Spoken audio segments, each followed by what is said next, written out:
Respecting boundaries, building trust through honoring personal space. What works well? Es bueno. Respecting personal boundaries is fundamental to building trust within a team.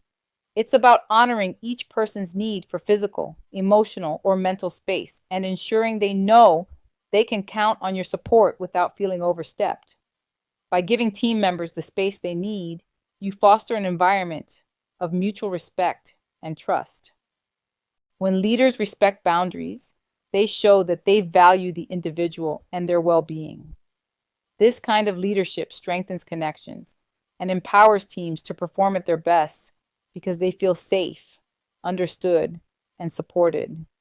Trust grows when boundaries are acknowledged and maintained, creating a stronger, more cohesive team dynamic. Real-world experience. A few years ago, one of my team members faced a personal crisis. It was evident that something was weighing heavily on them. Instead of trying to get all up in their space and probe for details, I communicated my availability to support them if needed. This approach, giving them the space to navigate their situation on their terms, significantly strengthened our trust. They understood I was there for them without pressure to share more than they felt comfortable with.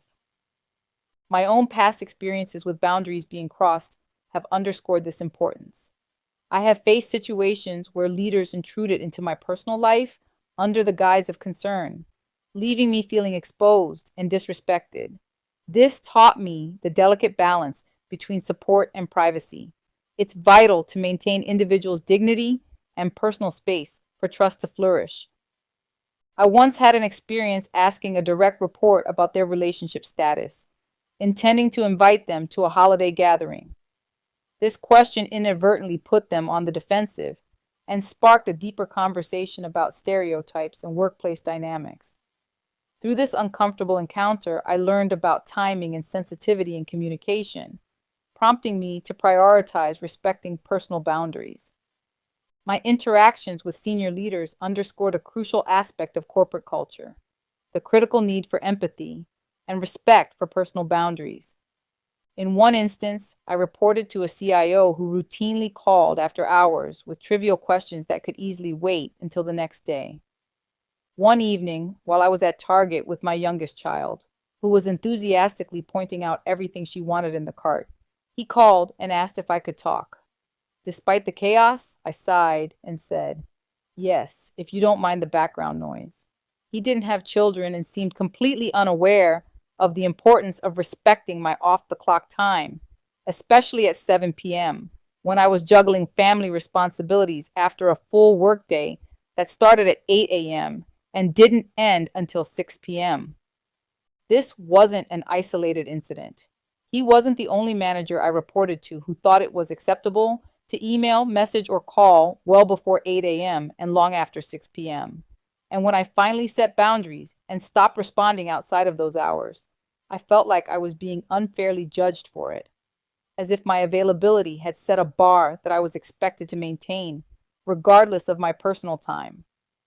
I understand the expectations of a salaried exempt role, but there has to be a reasonable limit. Respecting work-life balance is not just about avoiding burnout. It's about recognizing that employees are not on call 24/7. Boundaries matter, and it's unreasonable for leaders to expect constant availability. What does not work so well? No bueno. Leaders who cross boundaries or disregard them entirely can erode trust. In environments where leaders pry into personal lives, team members often feel resentful, leading to a toxic atmosphere. This resentment can hinder connection and engagement, creating a divide that stifles genuine relationships.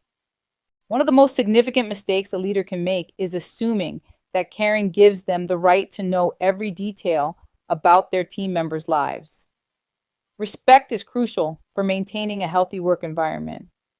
Supporting your team doesn't require invasion. It means giving them the space to approach you when they're ready. Research shows that respecting boundaries can significantly enhance team morale and productivity. For instance, a study published in the Harvard Business Review found that employees who feel their personal boundaries are honored are more likely to report higher job satisfaction and engagement. This statistic reinforces the idea that creating a respectful workplace benefits everyone involved. The emotional impact of respecting boundaries can't be overstated. When leaders honor personal space, it fosters a sense of safety and belonging. By sharing my journey of respecting boundaries, I aim to evoke empathy in readers, encouraging them to reflect on their own experiences with boundary setting. I urge readers to evaluate how they respect personal boundaries in their teams. Create an environment where team members feel empowered to express their needs without fear of judgment. Establish a practice of checking in with your team about their comfort levels and preferences regarding personal space. Leaders often exceed boundaries in damaging ways, including sexual harassment, bullying, micromanagement, and exploiting power dynamics, all of which neglect employee well-being. A stark example is Carl Green, the former executive director of the Philadelphia Housing Authority, PHA, whose tenure ended in scandal due to serious sexual harassment allegations. His termination in 2010 followed the PHA's settlements of multiple complaints totaling nearly $900,000, raising urgent questions about the agency's leadership and accountability. During my brief time at the PHA, I encountered Green, yet I found myself unable to mention this experience as a reason for leaving in future job interviews. This predicament highlights the pervasive culture of silence that often shields misconduct.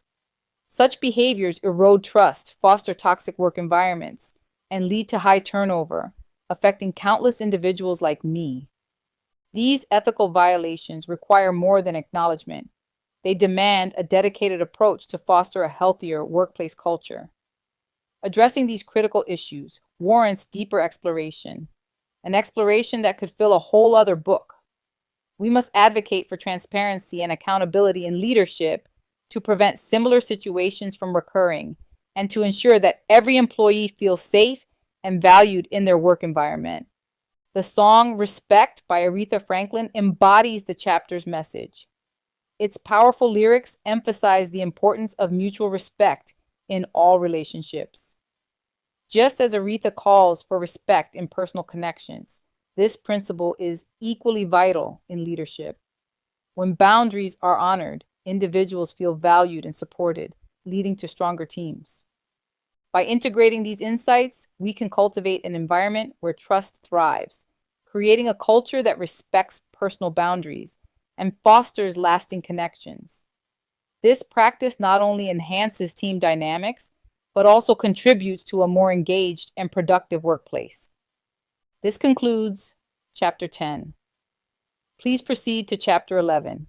Sustaining Balance, the art of work-life integration for high-performing teams.